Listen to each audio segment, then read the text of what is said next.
ৰোদ পোৱাবৰ কাৰণে মাতিবা নৌকা ৰোদ পোৱাবৰ কাৰণে মাতিবা নৌকা বলাই দেখোন আহিলে ৰহদৈৰে যাক লগে লগে লৰি আহিল দেউতিহঁতৰ মাত পাৰ বগাই নামি আহিল ডালিমিৰে যাক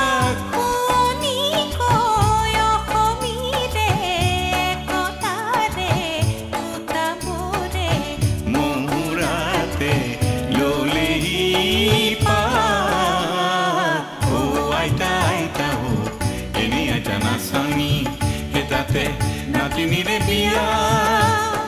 অসম আকাশ পোহৰ হ'ব উৰুলিটি বিয়া আইতা আইতা এনেই আইতা নাচানি তাতে নাতিনিৰে বিয়া